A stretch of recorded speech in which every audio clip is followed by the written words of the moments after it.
Unturned is presented by UpdateAI. I've been in environments, by the way, when customers aren't successful, it's impossible to sell. Yeah. Generally speaking, right, as a broad generalization, CS has had not as much influence, less comp, still kind of figuring its way out. Why is that, do you think?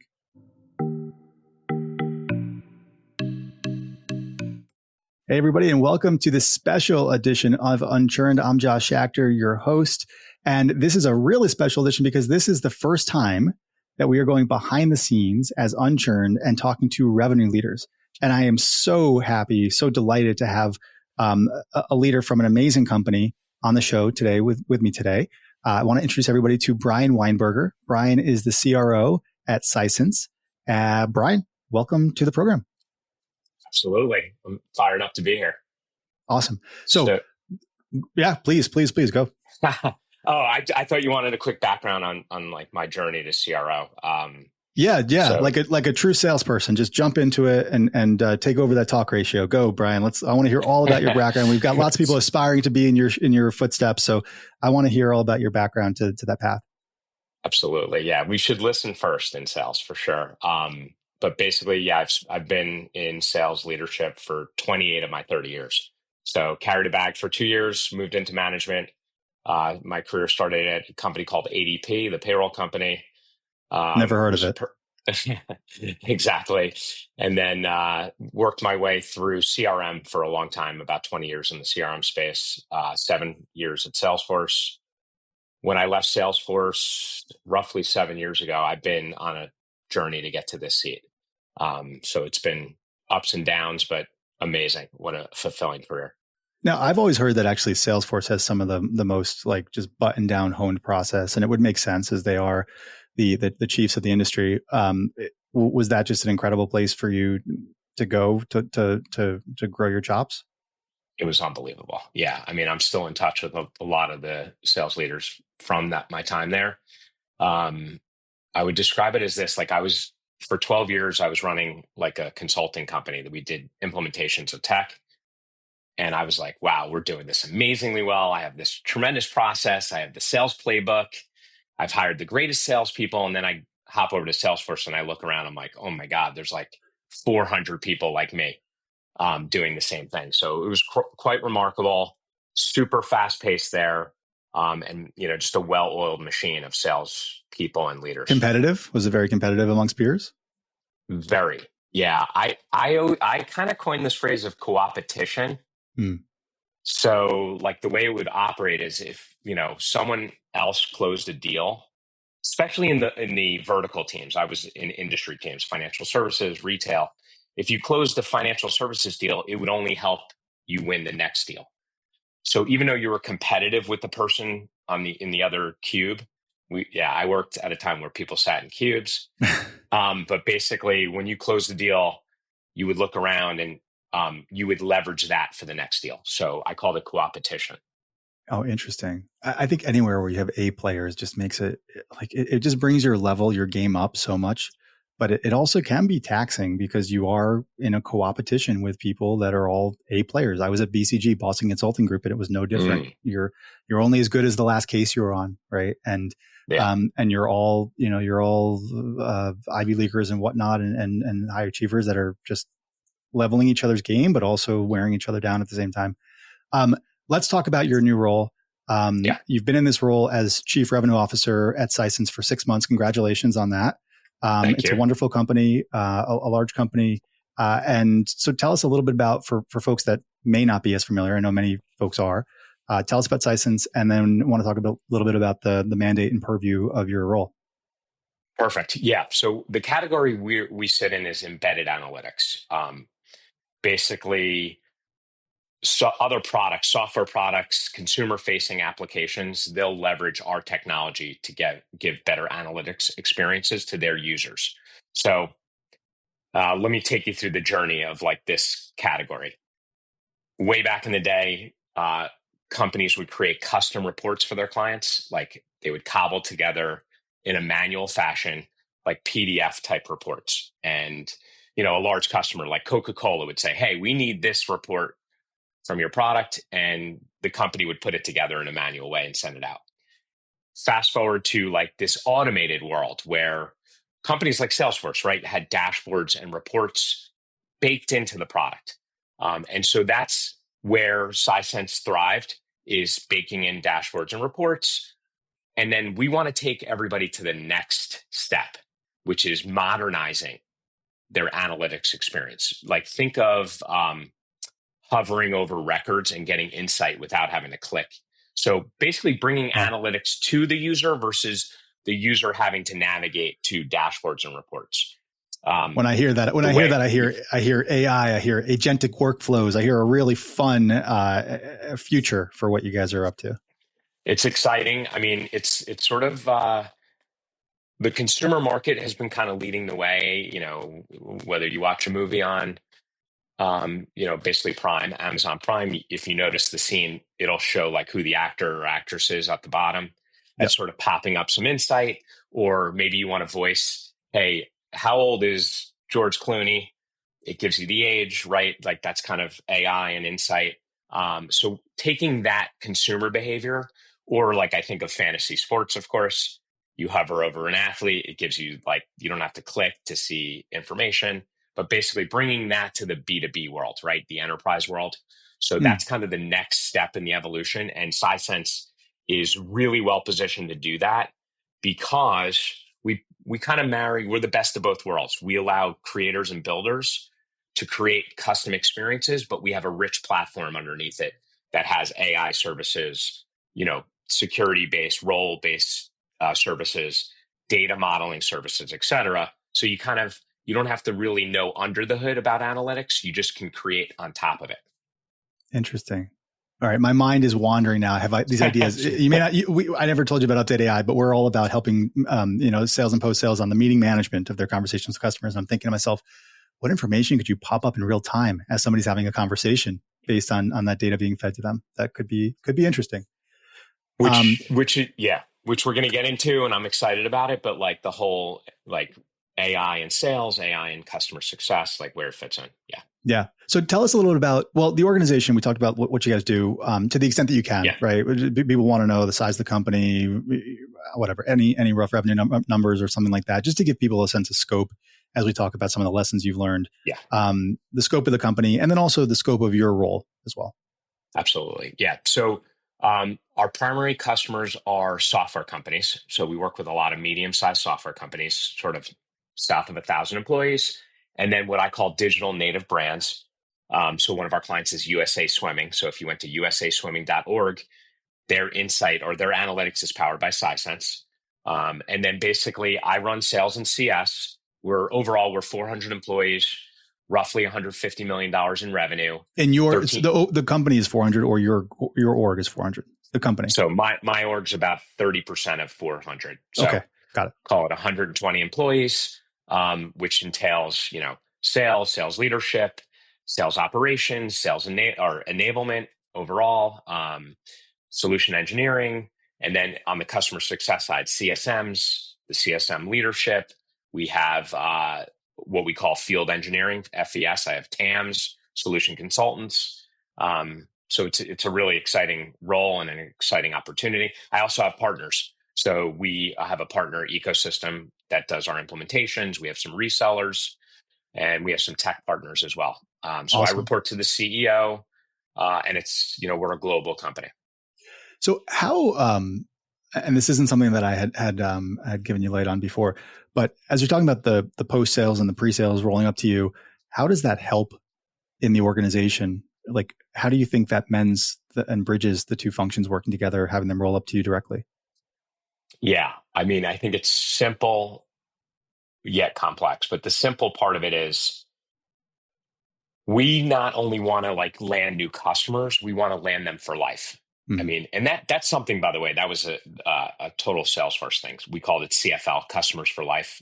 And basically you want to make sure from the top of the funnel all the way to delivering and then renewing, it has to be sticky. Yeah. So I think the first step is aligning on like, who's your ideal customer profile? What's your sweet spot? Then go attract them, right? Get pipeline, then sell them a, hopefully a long-term deal that our product and our client are going to be successful with, and they'll stick around for a long time. I mean, that's kind of, I think bridging that is what the number one value of like a CRO is to do. You're not just selling a transaction, you're hopefully selling like a long-term relationship that renews over and over again and expands. How do you do like give me something tactical here of your how you bring together those two, the sales and the post sales? Is it just through combined leadership meetings? Is it through some kind of playbook that you've written in concert with each other? Or maybe I'm overthinking this and it's just a natural handoff and communication with each other. Yeah. So when I first got to the company, first of all, I started as the global head of sales, and then moved into the CRO role. So you were global head of sales. You were responsible just for sales. There was no post sales that was under your mandate. Of course, you interacted constantly, but that was not under your purview. Yeah. Okay. I mean, just to show, I'll show some vulnerability. I mean, I've been wanting to be a CRO for a while. People on your show that you've had before probably knew that. And I kind of resorted to the fact that, you know what, maybe I'm just going to stay in my lane and be a sales leader. Maybe that's okay. Mm-hmm. It got to the point where they actually offered me the CRO job here. And true story, it was on a Saturday. I said, no, I don't want it. Because I had like resorted to the fact that maybe it's not for me. And I'll just stay head of sales. And then, of course, I talked to an advisor who I work with. Why you actually said no to them? It wasn't just your instinct. You actually told them no. Yeah, I think because I was going after, this is more of a personal thing. Okay. I was going after it for 7 years and I was told no along the way many times, that I was just kind of like, you know what? Sales is where I thrive. Like, just stay there then. Be happy with that.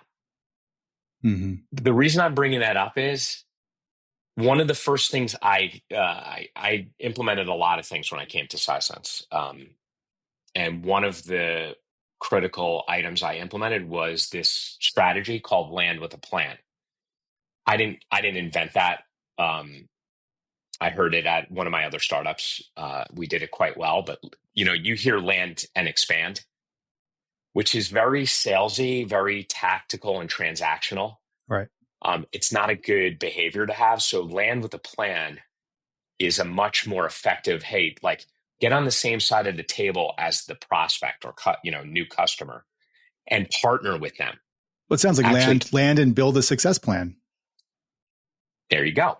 Right. Yeah, land. And in our world, actually, it means, hey, let's build a product together, because we build a product with our clients, this analytics experience, and then we launch it together. So basically, that whole process that I had developed as a head of sales was very CRO-esque, right? Because I wasn't just building it I actually was almost going against hitting home runs and closing large deals. I wanted to actually do more quantity of smaller transactions that will be successful, so that we have a natural expansion motion. Mm-hmm. So let's secure that so that it is stickier, so that we don't have churn on the backside, and that these customers, not only will they stay with us, they're actually going to continue to expand. And we have a lot of ways of expanding, which is amazing here.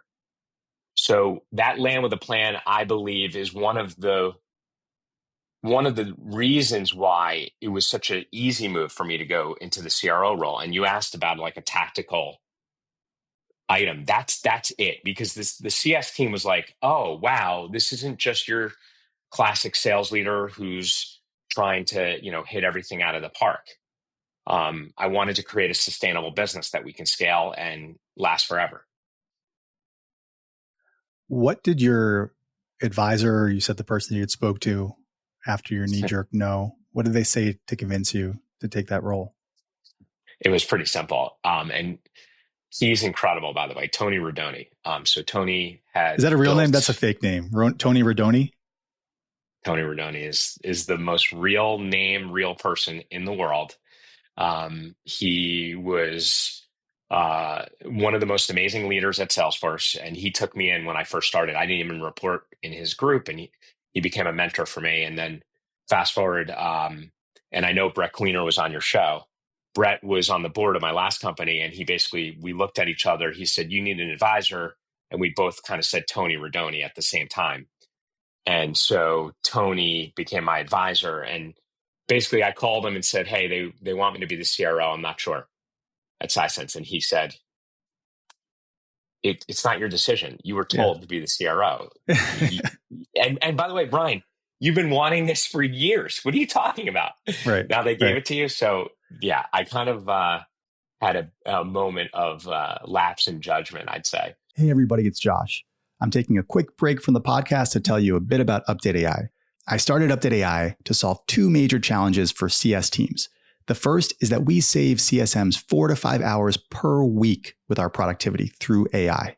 Secondly, we give leaders a window into all the conversations across each account and the entire portfolio. So we help knowledge transfer, we help increase the coverage model of your CS teams, and we help you detect emerging patterns in what your customers are telling your CSMs across all the risks, product feedback, advocacy moments, and expansion opportunities. So come check us out at www.updateai. It's completely free to sign up and trial. Awesome. Okay, let's keep going on. I want to keep talking about the relationship between customer success and sales. Yes. How can CS, because as you know, like a core of our audience here are customer success professionals and practitioners, sales folks too. And how can customer success best serve sales? Yeah. So we have this idea of a champion. So often a champion, and it's part of like sales methodologies, right? But basically the C is the champion. And usually it's like the person who's going to carry the torch for you, and kind of like basically sell your product and platform through their company. They're everything, right? They're everything. Yeah. That's how I look at the CSM. Okay. The CSM is the champion for the customer. And it's critical. They are everything. I have seen often salespeople don't leverage that person who's the eyes and ears and literally everything, the glue between the customer and your company, who takes copious notes, knows more about them than anybody. And why don't we take advantage of that to actually like not go around them, not sort of go through them, over them in an aggressive way, like actually work with them to partner with them. Just like the champion on the customer side, we have a champion internally that we need to leverage. And why haven't we? Why has it been made so complicated? That's a sweeping statement, right? There's many organizations where CS has its seat at the table and is cherished. And it sounds like that's the case for Sisense. But generally speaking, right, as a broad generalization, CS has had not as much influence, less comp, still kind of figuring its way out. Why is that, do you think? I think this has been done not just to CS, by the way. I see this with like your inside sales group, like BDRs, ADRs, whatever you call them. It was much like, for some reason, we overcomplicated it. So that same breakdown that exists with like the ADR, BDR team to the AE team exists between CS and sales. I think it's... Explain that. Like, yeah. What's the origin? How did that work out in the beginning days with AEs and BDRs? So early days, it was kumbaya. It was like, okay, Josh, you're the sales rep. I'm the BDR. We do everything together. Like literally every day we're lockstep, and we were like a team, a true team, which in sales is hard to pull off, right? Because it's usually and the name IC, individual contributor, right? It's a very independent, but like that was back in the heyday. I developed a lot of amazing sales professionals by starting them out as like this inside seller, partnering up with like a more senior seller. And you would call that person from when you were out in the field, like Josh, you would call me like, hey, Brian, like, can you put together an order form for blah, blah, blah? And we just did everything together. And it wasn't about comp. it was like, I was like, oh, I'm going to learn from Josh. I'm involved. I'm active. I'm busy every day. And basically, I'm going to learn as much as I can. And then one day I'll be in his role and I'm going to pay it forward. Somehow, I think it broke down It was is an because apprentice model, it sounds like, by the way. yes, absolutely. What happened was software companies are scaling. So they kind of turned more into like a factory. So they basically like isolated, like these BDRs are now like front of the line, like how monotonous they do this, whatever. I don't know why I'm doing this, but they would like, they're just making one little part of the sort of conveyor belt.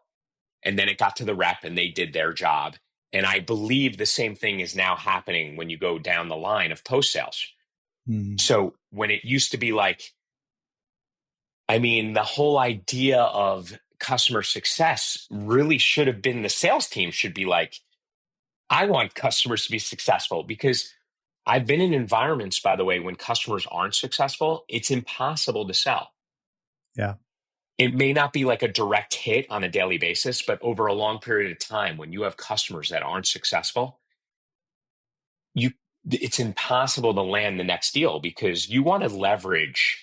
The best thing is like references, right? Like I used to be like, I would walk people into another company and say, hey, you need to talk. Not only did I get meetings that way for references, but also, go to dinner with these people. And that's how you landed deals, instead of me having to sell all the time or me having to deliver. Like I just actually just did this recently. I was on with a customer and they dealt with a specific um, technical requirement that I knew another customer was struggling with. And I was like, oh, customer, you need to talk to this customer. Like, get on the phone. You guys can actually probably solve it faster than my company probably can. So to me, like that's part of this breakdown of just teaming up, collaboration, all for the same cause. Like it just became very factory-like at software companies where, it was very siloed. So how do you address that? You are in a position now to address this, or to try to address this. Not everything is a unilateral decision, right? We know that, but how can we make this better or avoid further drifting into this area for post sales for CS? Yeah, a lot of it's just like learning about specifically like it's super tangible to take like churn, which unfortunately it happens at a lot of software companies. It's happening with us, and what do you do with that, right? Like I think first and foremost, like I want to save every customer at all cost. So putting that mentality in place, which we've implemented here, will help sales. It'll help like get sort of wind at your back. But if they were to leave, why are they leaving? And really, really understanding that. And then like, what do we do with that information? And so you do need to take it to your next deal. Like you need to understand that, like, hey, customizing something for this to win this deal may not help our business. So what can we do differently? I think that's the full circle. And then basically you need to get the directors to believe what I believe on board, and they need to be working with my sales leaders as well. Like it needs to be a collaborative thing. It can't just be from like the CRO's mouth.